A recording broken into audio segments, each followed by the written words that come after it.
Muito boa tarde para todos. Aqui quem fala é o professor Darman Santana, muito carinhosamente chamado de Dan, tá bom? Sou professor de Química na cidade de Aracaju e venho aqui dar minha contribuição nesse processo aí de isolamento social por causa dessa pandemia. Eu venho contribuir para que vocês possam atingir o sonho de entrar na universidade. Estamos trabalhando o assunto radioatividade, fizemos um primeiro encontro e agora vamos terminar com esse segundo encontro sobre radioatividade, tá ok? Hoje, dia 17 de junho de 2020. Vamos lá? Eu estou apresentando para vocês a nossa aula de hoje, tá bom? Alessandra Alencar, você está com a câmera ligada, tá? Cuidado aí para depois você... Beleza. Olha só, minha galera, olha só, vamos apresentar? Eu tenho aqui, ó, radioatividade. A gente vai falar de uma reação hoje, nuclear, chamada de fissão nuclear. Já foi tema de prova do Enem e eu gostaria de discutir com vocês. Fissão nuclear. O que é isso? Gente, quando a gente pega a palavra fissão, quando a gente pega aqui a palavra fissão, a gente lembra de quê? A gente lembra de quebra. Fissão nuclear significa quebra. Quebra. Quando eu falo nuclear, eu estou falando do núcleo. Então, juntando essas duas palavras, eu tenho fissão nuclear, significa quebra do núcleo. Agora, você me pergunta assim, mas Dan, o que tem a ver fissão nuclear com radioatividade? Qual a relação? Olha, eu preciso quebrar um núcleo, mas o núcleo tem uma certa estabilidade. Tudo bem? É muito mais fácil para mim quebrar um núcleo estável ou um núcleo instável? É muito mais fácil quebrar um núcleo instável. Então, se o núcleo é instável e eu preciso quebrar um núcleo, e quebrar um núcleo instável é mais fácil, eu então, para fazer fissão, quebra do núcleo, eu vou usar núcleos instáveis. Agora, minha galera, o núcleo é instável para eu fazer fissão. Só tem um detalhe. Quando ele é instável, eu sei que ele emite radiação. Então, qual a relação que tem? Para fazer fissão nuclear, eu preciso usar núcleos instáveis. E núcleos instáveis são núcleos que emitem radiações. Por isso, fissão nuclear é estudado dentro do capítulo radioatividade. Tudo bem? Olha, veja bem, eu tenho aqui um modelo, né, reacional. Imagine que aqui é um núcleo, bolinhas vermelhas vão representar os prótons, né? E bolinhas brancas vão representar os nêutrons. Esse núcleo está cheio de prótons e nêutrons. É um núcleo muito grande, tem 235 partículas nesse núcleo, sendo das 295, 92 prótons. 92 partículas são prótons. Tudo bem? Olha, se você observar, tem uma partículazinha aqui branca que está sendo lançada nesse núcleo. Ou seja, eu estou lançando uma partícula no núcleo, esse núcleo esse nêutron vai colidir nesse núcleo, e essa colisão, esse choque do nêutron no núcleo, faz esse núcleo explodir. Pum!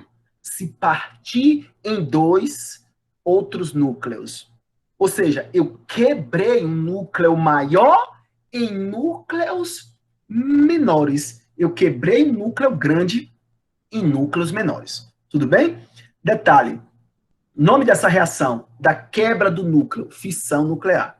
O grande detalhe é que nessa fissão, durante o processo da quebra do núcleo, você tem a emissão de duas ou três partículas neutras. Está aqui 2 ou 3 nêutrons. Sabe o que vai acontecer com esses 2 ou 3 nêutrons? Eles vão na direção de outros núcleos. E aí, esses nêutrons vão explodir mais outros núcleos. É o que tem aqui, exatamente nessa reação aqui, ó. E tudo começa com um nêutron e um núcleo fissionável. Sabe o que é um núcleo fissionável? É um núcleo que é um núcleo de fácil fissão, é um núcleo instável. O nêutron bate no núcleo, o núcleo explode, liberando outros nêutrons, aqui ó, o núcleo explodiu, ou seja, se transformou em núcleos menores. Esse núcleo, a fissão nuclear, a quebra do núcleo, liberou mais 3 nêutrons que vão explodir mais outros 3 núcleos. Essa reação aqui, ela começa com um nêutron e um núcleo. Aí daqui a pouco eu tenho 1 gera 3, 3 vão gerar 9, 27. O que está acontecendo? A quantidade de núcleos explodindo vai aumentando. Meu amigo, isso aqui é chamado de reação em cadeia. Pode quebrar. Na verdade, pode liberar 2 ou 3 nêutrons, tá? Vou fazer com 2. Um núcleo libera 2 nêutrons, vai explodir 2 núcleos de urânio. Então, um núcleo explodindo quebra 2. 2 quebra 4, 4 quebra 8, 16, 32, 64. Daqui a pouco, eu tenho uma imensidão de núcleos de urânio sendo quebrados dentro desse recipiente, dentro desse sistema. O grande detalhe é que essa fissão nuclear libera energia. E aí, o que acontece? Essa energia eu posso aproveitar. Eu posso aproveitar essa energia da quebra do núcleo. Para quê? Olha, eu posso aproveitar essa energia para fazer uma arma bélica, uma arma nuclear, uma arma para ser usada numa guerra, que é a bomba atômica. Tivemos 2 eventos, 2 cidades do Japão foram acometidas por 2 bombas desse tipo aí de fissão nuclear. Uma cidade chama-se Hiroshima e a outra Nagasaki. Essas 2 bombas foram liberadas pelo país, né, Estados Unidos da América. Os Estados Unidos liberaram essas 2 bombas e fizeram uma devastação humana. Mataram. Gente, foi uma mortandade, tá? Segundo os dados históricos, não havia necessidade da explosão. Eu não vou entrar nesse detalhe, a minha parte vai ficar com a parte técnica do assunto aqui, tudo bem? Que é radioatividade. Veja, meus lindos, a reação da bomba atômica de Hiroshima e Nagasaki é uma reação em cadeia de fissão nuclear. Essa mesma energia aqui, que eu disse que ela pode ser aproveitada para fazer uma bomba, uma arma nuclear, eu posso aproveitar essa energia para produzir energia elétrica. Então, eu posso, a partir dessa energia, produzir energia elétrica. E aí, eu tenho as chamadas usinas nucleares, tá? As usinas nucleares são indústrias de produção de energia elétrica a partir de fissão nuclear. O aluno pode me perguntar assim, Dan, só existe essa reação de quebra de núcleo? Não, nós temos uma outra, chamada fusão nuclear, que seria a junção de núcleos. Porém, contudo, todavia, entretanto, essa reação de fusão nuclear, nós ainda não conseguimos dominá-la completamente. E por conta disso, a gente não tem ainda um uso concreto da fusão nuclear, que é a junção de núcleos. Agora, a de fissão a gente já domina. E esse domínio permite a gente usar essa reação para produzir energia elétrica a partir dessa reação, dessa energia liberada na fissão do núcleo. Tudo bem? Detalhe, eu tenho que usar núcleos físseis, que são núcleos de fácil quebra, tá ok? E quando eu digo que o núcleo é físsil, eu estou dizendo que o núcleo é de fácil quebra. Ele é muito instável, é mais estável do que outros núcleos. Fechou? Tranquilo? Deixa eu ver se tem alguma dúvida. Isso libera mais energia? Olha, a fusão nuclear, essa é a fissão, né? A fissão libera muita energia. E a fusão? A fusão libera muito mais energia, do que a fissão. A gente tem uma ideia de que se a gente construir uma bomba feita não de fissão, mas de fusão nuclear, como a Coreia do Norte já testou, claro, numa escala pequena, se a gente fizer essa bomba numa proporção, vamos dizer assim, para a gente atuar, jogar essa bomba numa guerra em um país, se a gente fizer numa proporção, tipo a proporção lá de Hiroshima e Nagasaki, a gente pode, por exemplo, explodir esse planeta. Sabia disso? A bomba é muito mais potente, a bomba de fusão nuclear, a bomba H, a bomba de hidrogênio. Tá bom? Então, a liberação de nêutrons do primeiro núcleo vai sempre reagir com outros núcleos. Isso. Tiago Vinícius diz assim, exemplo Sol. Isso, Tiagão. O Sol é um exemplo de fusão nuclear. Tudo bem? Não é de fissão, é de fusão. Por enquanto, eu estou te mostrando a fissão. Aqui uma imagem que mostra essa imagem. Quando a gente enxerga essa imagem, a gente lembra logo da bomba de Hiroshima e Nagasaki, que foi a bomba de fissão nuclear. Tá? Isso aqui, essa imagem é chamada de cogumelo. Essa imagem é chamada de cogumelo. O que aconteceu? Na hora que a bomba explodiu, tá? Essa bomba gerou um deslocamento de massa muito grande, uma massa de ar muito grande, deixou, logicamente, uma pressão negativa, de onde ela se desloca, o centro disso aqui, ó, isso aqui fica com ausência de ar, tipo uma espécie de vácuo. Então, o ar se desloca nesse sentido, por causa da explosão. Só que aqui ficou uma espécie de vácuo. O que acontece com esse ar? Ele volta, e quando ele volta, ele traz tudo aquilo que está em destroço. Poeira, pedaço de gente, que mais? Material radioativo, que a bomba atômica ela lança no ar um monte de materiais radioativos, partículas radioativas. Tá? Esses átomos aqui, ó, que são liberados aqui, eles ainda são átomos radioativos, esses aqui, ó.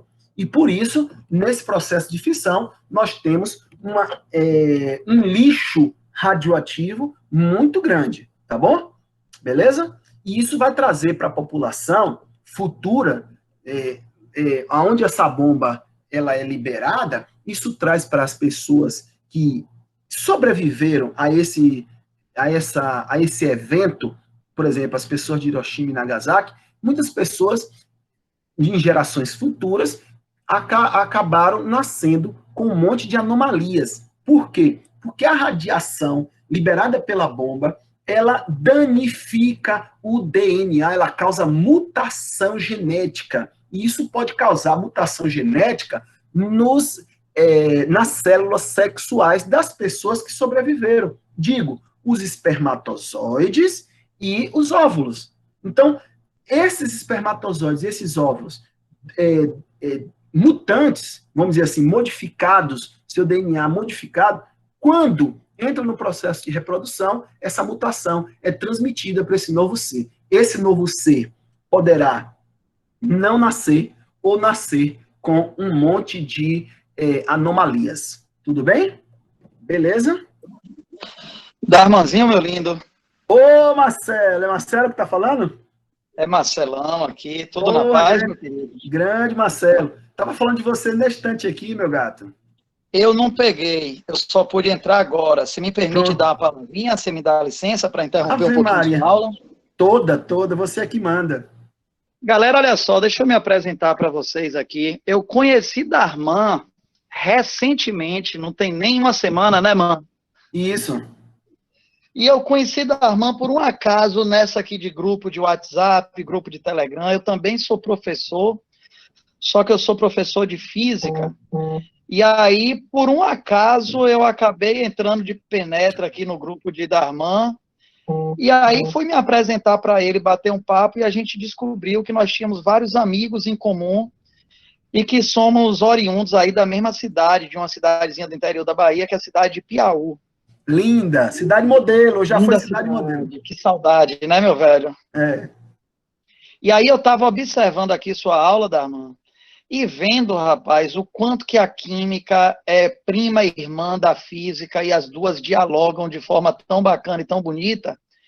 Enquanto você estava falando aí sobre a formação do cogumelo, né, que se dá no momento da explosão da bomba atômica, eu já estava Perfeito. estabelecendo aqui um link que é o seguinte, ó, que na física a gente fala sobre a existência de 3 formas de propagação do calor: a Pronto. condução, a convecção e a irradiação. A Massa. condução acontece nos sólidos, a irradiação acontece no vácuo e a convecção nos líquidos e gases. Então, essa formação desse cogumelo, com essa massa de ar quente que ascende de baixo para cima, ela forma aquilo que a física chama de correntes de convecção, que acontece nos fluidos, como já está dizendo aí o Tiago Tiago, Tiago. Vinícius, aí do Muito chat. bem. Bacana, Tiago. Porque tem gente que acha que convecção é só em líquidos, né? E na verdade é em fluidos. Pode Em ser fluidos. líquido ou gás. E aí, olha que detalhe bacana, rapaz. A bomba foi lançada e ela foi projetada para estourar A 1 metro. antes de atingir o solo. A 1 metro do solo. Porque Mais ou menos. a destruição era muito maior se ela explodisse antes do que se ela explodisse quando tocasse. Porque o Perfeito, objetivo era perfeito. justamente contaminar a atmosfera. Tanto é que alguns dias depois teve uma chuva, que era uma chuva completamente radioativa. Então, quem não sofreu os impactos diretos, acabou tendo os impactos indiretos, como você falou, né? Novas gerações, e pessoas que estavam mais distantes receberam essa chuva radioativa. Foi uma chuva que aconteceu durante 3 dias, uma chuva preta. Isso. E, enfim, meu velho, tem assim, sei lá, eu poderia passar um tempão aqui, mas eu não vou me alongar, não, até para mim Não, vai pelo me. amor de Deus. Sua contribuição é importante, fique tranquilo. Mas o que eu queria, na verdade mesmo, é firmar aqui com você e fazer um convitezinho. Eu estou Uhum. realizando lives toda segunda e toda sexta-feira. Eu Segunda e queria sexta. dizer que, para mim, seria um prazer grande se eu pudesse fazer uma partilha com você. Uma das minhas lives lá, ou uma das suas, para mim seria uma alegria grande. Valeu, meu lindo? Tá combinado, Celo. Tranquilo. Tá Beleza. combinadíssimo. A Viu? gente bate esse papo, então, e marca aí. Valeu? Beleza. Fala seu canal aqui no YouTube. Ó, a galera que quiser seguir, eu estou realizando live toda segunda e sexta, às 17 horas. São lives de física. E para você me encontrar lá no YouTube, basta o pessoal, vocês digitarem aí, ó, Marcelo e Piauí. E se você for no Instagram e colocar Marcelo_Piauí, lá no meu Instagram tem um linkzinho na minha bio, que tem um grupo também do Telegram. Toda live minha eu posto as listas com gabarito comentado, e a gente tem discutindo. Ó, a Ana Clara está dizendo aí que já se inscreveu no canal. Massa, Seja massa. muito bem-vinda, viu, Ana? Seja muito bem-vinda a todos vocês. Vai ser um prazer receber vocês lá e receber você também. Vai ser muito bacana. As lives são pelo YouTube. Quem perguntou aí, sumiu aqui rapidinho na tela para mim. Eu faço as lives pelo YouTube, não no Instagram. Toda segunda e sexta, às 17 horas. Os dois da mesma cidade, Darman e Marcelo. Vai ser um prazer grande lhe receber lá. O nome do canal é Marcelo e Piauí. Eu vou colocar no chat aqui para Certo. vocês. Mas deixa eu ir para eu não tomar o espaço aqui. Dizer... Do professor de Não, vocês. tranquilo. Deixa ele falar. Queria dizer que parabéns a assistir suas aulas, cara. Algumas aulas suas lá no YouTube. Pô, muito massa. Que quadro perfeito. Viu? Poxa, Adorei. vindo de você, meu velho, que é professor, que é educador, me faz muito honrado. De coração mesmo. Muito bom e didática boa, bem contextualizado, quadro perfeito. Tudo que a gente analisa assim numa aula, né, de um professor, você tá de parabéns, cara. Viu? Poxa, fico muito feliz, mano, com seu carinho aí. Valeu. E seu conhecimento. Um grande abraço, meu velho. Valeu, querido. Um abração. Alegria. Valeu. Minha galera, olha só. Então, Marcelão vai deixar aqui as coisinhas, o link da aula, tudo direitinho, tá? Beleza. Isso, valeu. Obrigadão, mano. Um abraço, tchau. Abraço. Galera, um outro tópico que a gente tem que discutir, porque é contexto, né? contexto do assunto, é enriquecimento de urânio. O que é enriquecer urânio? Eu já vi muita gente falando um bocado de besteira sobre enriquecimento de urânio. Tipo, tem gente que acha que enriquecer urânio é transformar um átomo de urânio no outro, né? Eu desconheço essas informações. Eu vou mostrar para vocês o que é o enriquecimento de urânio. Veja, urânio físsil é urânio 235. Nós temos dois tipos de urânio. O 235, dois isótopos, né, muito encontrado, que é o 235 e o 238. A gente estudou na primeira live, no primeiro momento, que quando nós encontramos dois isótopos, quando a gente encontra uma amostra de um determinado material, naquela amostra nós encontramos todos os seus isótopos, dentro de uma proporção guardada, fixa, da natureza. Tipo, quando eu encontro uma amostra de carbono, 99,98% é do carbono 12. Alguma besteirinha do carbono 13 e traços do carbono 14. Mas toda vez que eu encontrar carbono, vai ter carbono 12, 13, 14. Então, toda vez que eu encontrar urânio, eu vou encontrar urânio 235 e urânio 238. Eu vou encontrar esses dois isótopos de urânio. Mas para o meu processo de fissão nuclear, me interessa o urânio 235. Aí, como eu encontro uma amostra que tem 235 e 238, tem os dois, sendo o 238 o de maior porcentagem, significa, então, se ele é de maior porcentagem, ele é mais estável e, por isso, seu núcleo é menos físsil, tudo bem? Eu preciso retirar dessa amostra o 238 e deixar o 235. Eu preciso deixar na amostra urânio 235, que aí é o que a gente chama de enriquecimento de urânio. O enriquecimento de urânio é você pegar uma amostra de urânio, retirar o isótopo 238 e deixar o 235. Isso que é enriquecimento de urânio. Tá aqui, ó. Vamos ver nessa imagem. Tempo estimado aqui, tá. Onde o Irã está? O Irã está. Vamos ver a questão do Irã, essa imagem foi quando descobriram que o Irã estava enriquecendo urânio. Aí, olha só o que mostra aqui. O Irã estava enriquecendo urânio a 4% de 235. O que foi isso? Ele pegou uma amostra, foi tirando o 238 até que o 235 correspondesse a 4%. Quando você tem uma amostra onde, na amostra, 4% é de urânio 235, essa amostra ela está apta a ser usada para energia elétrica. Aonde, Dan? Nas usinas nucleares. Tudo bem? Aí, passado um tempo, descobrimos que o Irã quer chegar aqui, em 20% de 235. Ele quer sair de 4 para 20. Em 20%, uma amostra enriquecida com 20% de urânio, ela pode ser usada para equipamentos médicos, né? Exames médicos, aí vai. Com 6 meses depois desse enriquecimento que o Irã atingiu, 6 meses depois, o Irã enriqueceu uma amostra com 90% de urânio 235. Quando um país enriquece a amostra com 235 numa porcentagem de 90%, é porque este país está com a intenção de construir uma bomba atômica. Veja, 4% você usa nas usinas nucleares, 20% equipamentos médicos, mas 90% de urânio 235 numa amostra é porque você está mal intencionado, você está querendo construir armas bélicas, por exemplo, a bomba atômica. É proibido enriquecer urânio, num acordo internacional, é proibido enriquecer urânio a 90%. É proibido.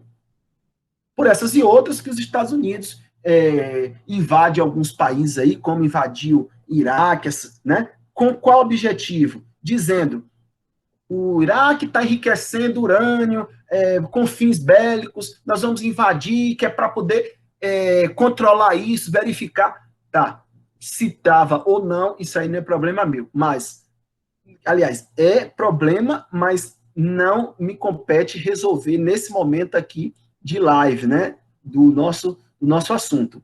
Tudo bem? Claro que tudo que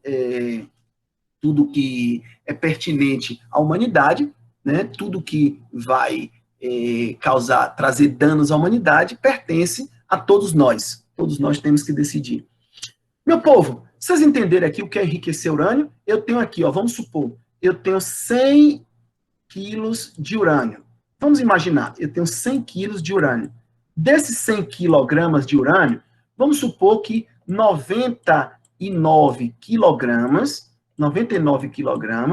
é de urânio 238. É de urânio 238, tá bom? Logicamente, 1 quilo seria de urânio 235. Eu vou perguntar assim para você: quantos por cento esse urânio 235 representam dentro dessa amostra? Se ele tem 1 quilo dentro de 100, ele representa 1%. O que significa enriquecer urânio, então? Para a gente fechar essa parte. Significa retirar esse urânio 238. Se eu tirar esses 99 quilos, o meu 1 quilo passa a ser o meu universo. Então, eu vou ter 1 quilo de urânio 235 dentro de um universo de 1 quilo. Ou seja, eu vou ter 100% de urânio 235. E aí, meu amigo, eu vou dizer para você que essa amostra 100% de urânio, ela pode ser usada numa bomba atômica. Na verdade, a partir de 90 já pode. O Brasil enriquece urânio.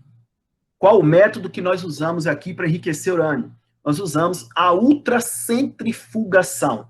Lembra disso? Centrifugação é para separar materiais de densidades diferentes. Meus amigos, o urânio 235 e urânio 238, esses dois isótopos, eles têm densidades diferentes. Apesar de serem do mesmo elemento, eles têm densidades diferentes. Olha as massas atômicas dele, 238, 235. Como eles têm densidades diferentes, se eu fizer uma ultracentrifugação, eu consigo separar. Claro que não é uma centrífuga, né, vamos dizer, uma centrífuga simples. É algo bem, vamos dizer assim, tecnológico, tá? Então, aqui como o processo acontece?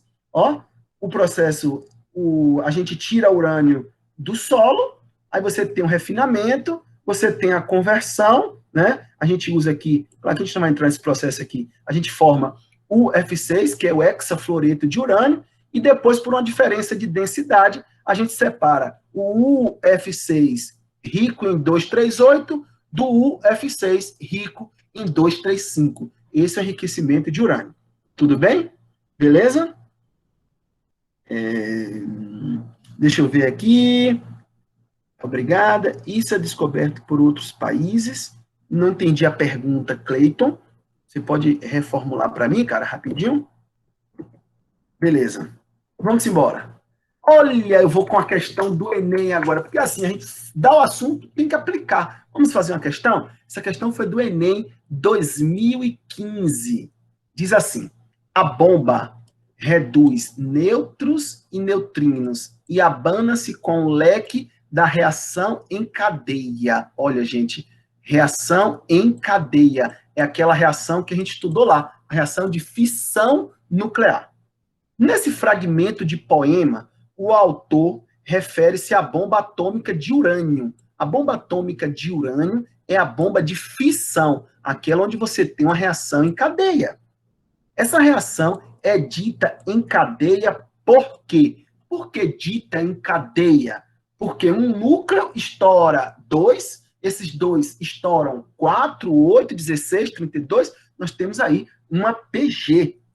Gente, olha, por que é dita em cadeia? Porque a fissão do 235, será que essa letra A contempla? Porque na fissão do 235 ocorre liberação de grande quantidade de calor que dá continuidade à reação. Galera, quem dá continuidade é o calor, hein, galera? É o calor que dá continuidade? Vamos ver? Volta lá naquele, se a gente volta lá naquele slide, quem que dá continuidade ao calor ou a reação? Lembra disso? Vamos, letra B. Fissão do 235, que ocorre liberação de energia, que vai desintegrando o isótopo 238, não tem nada a ver com 238. Na bomba, a gente não usa o 238, não participa. Quem participa é o 235, que é o físsil. Tá bom? Fissão do 235, sim, quebra do isótopo 235, ocorre a liberação de nêutrons que bombardearão outros nêutrons. Aqui sim, ó, veja como o erro da A é sutil. Libera muito calor? Libera. Libera muito calor, tá bom? Só que não é o calor que promove o processo em cadeia. Quem promove o processo em cadeia é a liberação de outros nêutrons, tá bom? E não o calor. Então, a letra C é verdadeira. Disse que tem a fusão. A bomba atômica de urânio não é de fusão, é de fissão. Falso, a letra D. Fusão do 235 também não. Então, a letra C, ela era o nosso gabarito da prova do Enem 2015. Vou perguntar, alguém sentiu dúvida? Alguém quer fazer alguma pergunta? Deu para entender? Tranquilo? Deu para entender? Professor, sabe dizer rapidão se radioatividade cai com muita frequência e qual a média de questões? Olha, Davi, não é um assunto que cai, vamos dizer assim, numa frequência alta, mas também não é numa frequência baixa. Vamos dizer que ele tem uma frequência média. Por exemplo, teve uma sequência de provas, 2015, 2016, 2018, 2017, 2018, que caíram questões de radioatividade, tá certo? Aí deu um tempo, em 2019, mas é possível estar sempre caindo, porque é um tema corriqueiro, é um tema que está presente no nosso cotidiano, é um tema que você, quando vai fazer um raio-x, por exemplo, você está trabalhando com material radioativo, que emite radiação, tá? Você, quando vai, deixa eu ver aqui, quando alguém discute, ou algum dos nossos políticos discute que vai abrir uma usina nuclear, preocupa-se toda a comunidade. Por quê? Porque toda a comunidade deve ficar preocupada? Porque os riscos existem. Olha aí, a gente teve lá em Fukushima um exemplo de uma usina nuclear que, por um processo, vamos dizer assim, natural, que foi o tsunami que aconteceu lá, gerou todo aquele problema de explosão da casa do reator, que causou fissura no reator, liberou material radioativo. Então, é um tema pertinente. Não é de alta frequência, mas também não é de baixa. Tudo bem? Mas é um tema que, quando cai, a gente tem que acertar a questão. Valeu, Davi? Beleza. Vamos embora? Vou perguntar. Deu para entender a questão? Geraldo Júnior, Luiz Pablo, Maria Eduarda, Jonatas, Acebildes, tá aqui a galera. Deixa eu ver aqui. Sim, deu para entender. Cleito Silva, massa. Se deu para entender, que bom, que bom. Eu fico feliz que você está entendendo. Tá bom? Olha, a gente vai falar agora de uma outra reação, que não é a de fissão, não é a de quebra. Agora é a de fusão, é a de juntar. Veja, quem é esse átomo aqui? Ó? Essa reação começa assim, o trítio. Quem é o trítio, gente? É um átomo de hidrogênio que tem 3 partículas no núcleo. Então, ele é o H3, sendo que aqui é um próton. Um próton e 3 partículas no núcleo. Aqui eu tenho o deutério. O deutério é outro hidrogênio que tem um próton aqui e 2 partículas no núcleo. Isso é o trítio, isso é o deutério. Para quem não sabe, o trítio e o deutério são isótopos do hidrogênio e são radioativos. São todos 2 radioativos. O que nós vamos pegar agora? Nós vamos pegar esses 2 isótopos do hidrogênio, o trítio e o deutério, e vamos juntar, fundir. Vamos fazer uma fusão dos núcleos. Eu tenho 1, 2, 3, 4, 5 partículas 1, 2, 3, 4, 5 partículas. Essas 5 partículas, 2 são prótons e 3 nêutrons. O que foi que aconteceu? Durante esse processo da fusão, digo, da junção, um nêutron foi liberado, liberou-se um nêutron, liberou uma grande quantidade de energia e formamos um núcleo composto de 4 partículas, sendo que das 4 partículas, 2 eram prótons. Se 2 são prótons, isso aqui não é mais hidrogênio. Isso aqui agora tem 2 prótons e 4 partículas no núcleo. Isso não é mais hidrogênio, porque se tem 2 prótons, pertence ao elemento hélio. O que foi que aconteceu? Núcleos de hidrogênio se transformaram em núcleos de hélio. Então, a gente bota assim, átomos de hidrogênio, núcleos, né? Se fundiram, se transformando em núcleos de hélio. Isso aqui é a fusão nuclear. Isso aqui libera um monte de energia. Muito mais energia do que a fissão. Gente, isso libera muito mais energia. Por isso, a gente quer pegar essa energia e usar para 2 fins. Fins bélicos, digo, construir uma bomba disso aí, e essa bomba seria bomba de hidrogênio, e também queremos usar essa energia para produzir energia elétrica, digo, usar essa reação dentro de um reator das usinas nucleares. Só que a gente não tem o domínio total dessa reação, por isso que a gente ainda não utiliza, tá ok? Agora, onde acontece isso aqui, Dan? Isso aqui acontece nessa estrutura aqui, ó, nessa estrela aqui que nós chamamos de Sol. Então, lá no Sol está acontecendo, galera, o tempo todo essa reação aqui, ó, núcleos de hidrogênio estão se fundindo e virando núcleos de hélio, hidrogênio virando hélio. Não é à toa que esse elemento aqui recebe o nome de hélio em homenagem ao Sol, que é o deus Hélio. Lembra? O hélio significa Deus Sol. Por isso que esse nome, esse elemento recebeu o nome de hélio, porque ele é encontrado aqui, ele é produzido no Sol, que é o Deus Sol. Por isso o nome Hélio, que significa Deus Sol. Tá? Lembra de heliocentrismo, né? Onde o Sol era o centro do universo, tá? Aquela coisa lá da história. Tudo bem, galera? Beleza, deixa eu ver que tem um chatzinho aqui. Massa, massa, massa. Acho que tá dando para aprender, não tá não? Outras aplicações das radiações é quando você utiliza aquela radiação, essas radiações, para... Lembra que eu falei que o enriquecimento de urânio até 20% pode ser usado para fins médicos? Então, aqui é um tomógrafo.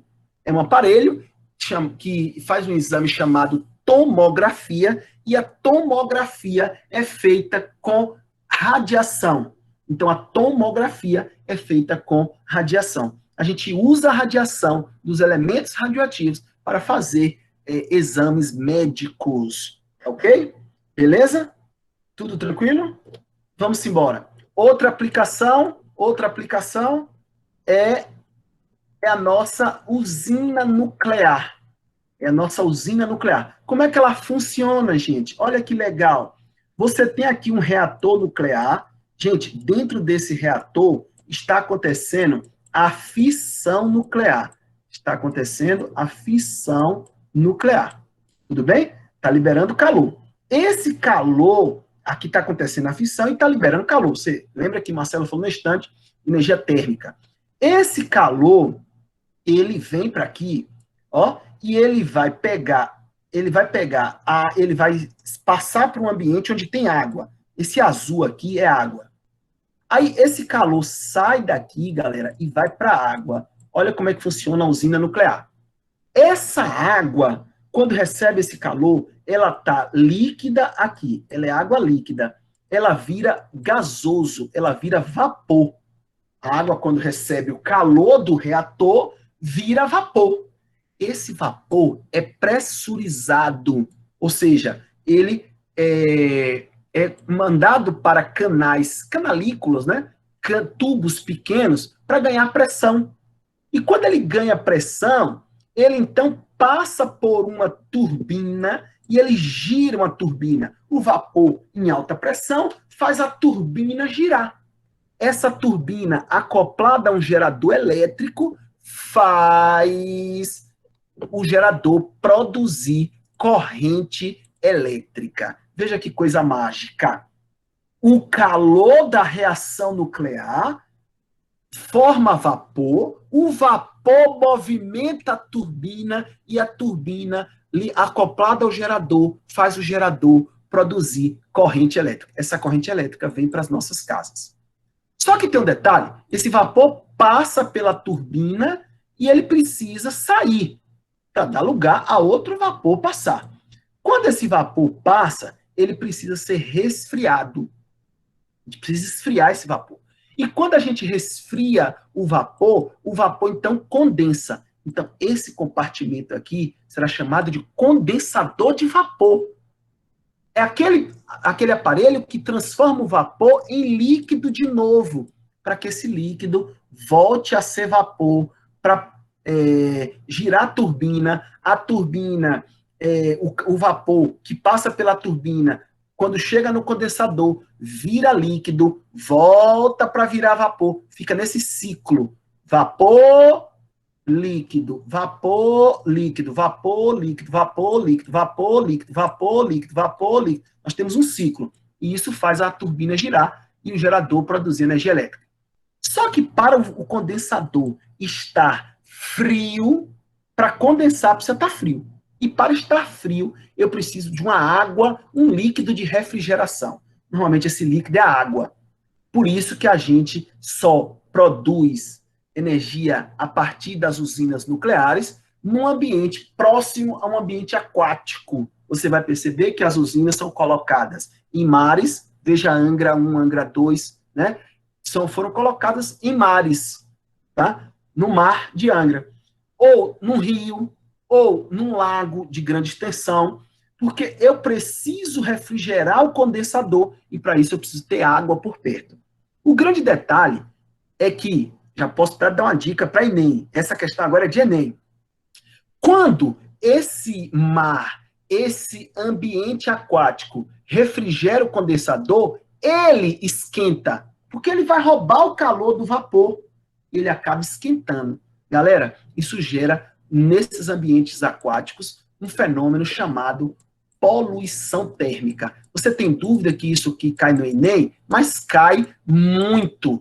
Poluição térmica. Olha, aí a David perguntou no instante, Dan, cai radioatividade? Olha, de forma direta cai e de forma indireta também, porque gera um problema ambiental chamado poluição térmica. O que é a poluição térmica? É a água esquenta, o oxigênio que está dissolvido na água, o gás oxigênio, cai fora e os peixes, os seres vivos que ali necessitam do oxigênio, acabam morrendo por falta de gás oxigênio, chamado poluição térmica. É o aquecimento dos ambientes aquáticos. Isso faz o ambiente aquático perder gás oxigênio, causando uma mortandade, que é uma morte em grande escala, dos seres vivos que ali se estabelecem.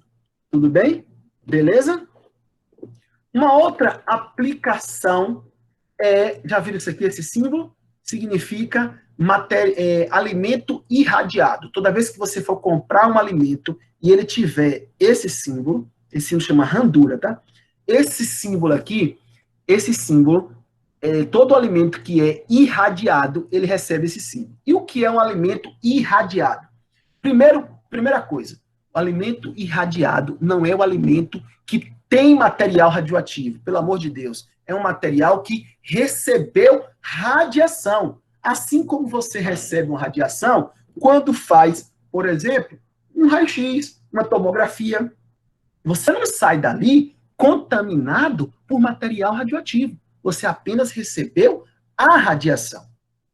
Tudo bem?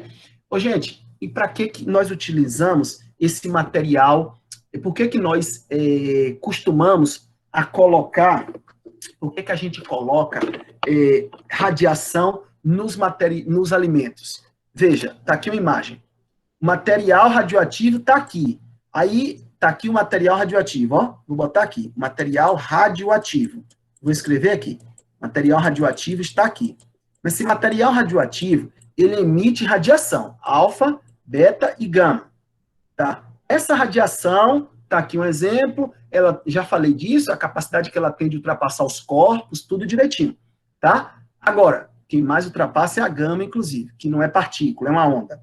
Agora, se na frente dessa radiação eu botar um material como esse, um alimento, uma fruta, por exemplo, como esse morango, quando esse alimento recebe essa radiação, esse alimento, essa radiação acaba matando os seres que destrói esse alimento, que decompõe esse alimento.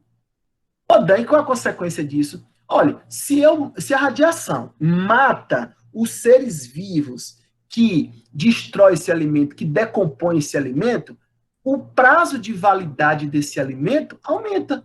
Então, essa técnica de irradiar alimentos é uma técnica utilizada para aumentar o tempo de conservação desses alimentos. Então, eu produzo um alimento desse aqui no Brasil e mando esse alimento para a Europa. Esse alimento fica dias ali dentro daqueles containers, ali fica dias. Imagine como esse alimento poderia chegar lá todo podre.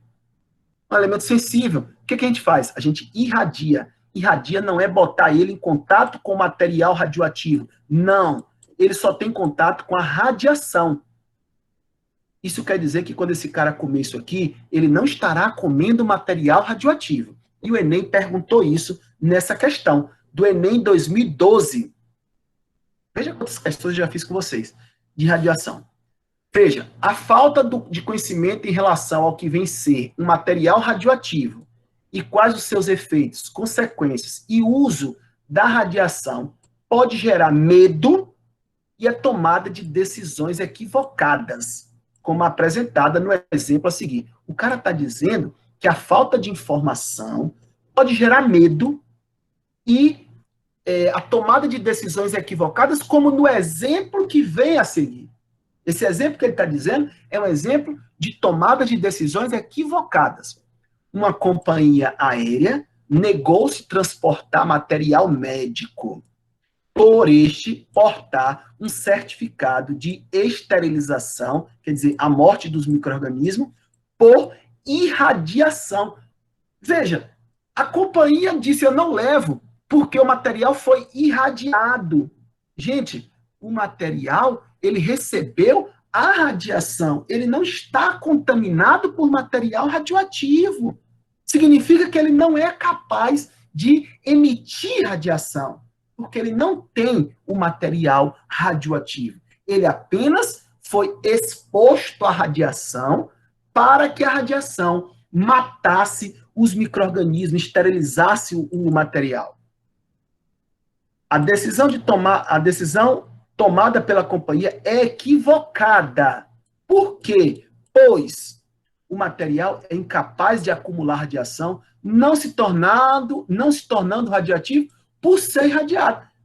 Verdadeiríssimo. Ele não acumula radiação, ele não é radioativo, ele não emite radiação porque ele foi irradiado. Tudo bem?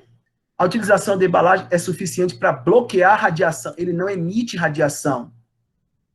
A contaminação radioativa do material não se prolifera, o material não foi contaminado pelo material radioativo, não houve contaminação. Ele não entrou em contato com o material radioativo, ele apenas entrou em contato com a radiação. O material irradiado emite radiação, ele não emite radiação. Ele sofreu radiação. Ele foi acometido pela radiação, mas ele não emite radiação. O intervalo de tempo após a esterilização é suficiente para que o material não emita mais radiação. O material irradiado, ele não emite radiação. Então, a letra A é verdadeira. Tudo bem? Beleza? Tranquilo até agora? Dan, você disse que a fissão é reação em cadeia. Não. Veja bem, a fissão é uma reação nuclear que quando eu, Darman, induzo naquele processo de bomba e de usinas nucleares, ela se torna uma reação em cadeia. E nessa usina, se eles precisassem desligar algo assim, como eles param a reação? Logicamente, precisa dar um tempo para que todo aquele material radioativo lá dentro do reator seja consumido. Um material irradiado emite radiação? Perguntou aqui o Gaussiano Estudantes, né? Que é o Daniel. Não emite não, o Daniel. Ó, veja aqui justamente isso. O material irradiado, ele não emite radiação. Fechou? Beleza, Daniel? Tranquilo? Valeu. Pronto. Galerinha, nós terminamos a radioatividade. Hoje, eu postei uma lista de exercícios. Eu postei uma lista de exercícios no nosso grupo, tá? E eu quero que vocês façam essa lista para a gente tirar dúvidas em outro momento, tá bom? Vai enviar o slide? Vou sim. Vou enviar o slide daqui a pouquinho, tá bom, Vivian? Tá, Vivian Tavares. Gente, muito obrigado pela participação de vocês. Posso pedir um favor a vocês? Antes de vocês saírem, posso pedir um favor? Divulguem, tá? Vou botar meu Instagram aqui. Eu queria que vocês divulgassem o meu Instagram, tá? Aqui, ó, Dan, com M, tá? Aí, underline, de Ló, e aí vai, Dan de Ló, tá? É o meu Instagram. Divulgam as aulas para a gente poder ter uma visibilização, uma visibilidade, melhor dizendo, desculpa a palavra, né, que eu errei, uma visibilidade melhor, tá bom? Beleza? Divulga esse trabalho se gostaram, se não gostarem também, pode ficar de boa. Valeu? Olha aí, estão postando aqui, Henrique Darius, valeu demais, Dan, valeu, professor, David Alessandro. Olha, tem aqui, aqui é o canal, a nossa página é Química Digital, tá? No YouTube, Química Digital. Se inscreva também no canal, que é para a gente fechar uma parceria. Suor de... Oh, valeu. Obrigado, Marcelão. Valeu. Gente, então, entre lá no canal Química Digital, tá? Divulguem, por favor, a aula, se gostarem, tá? Se não gostarem também, pode falar, pode mandar no privado, que eu aceito críticas. Valeu?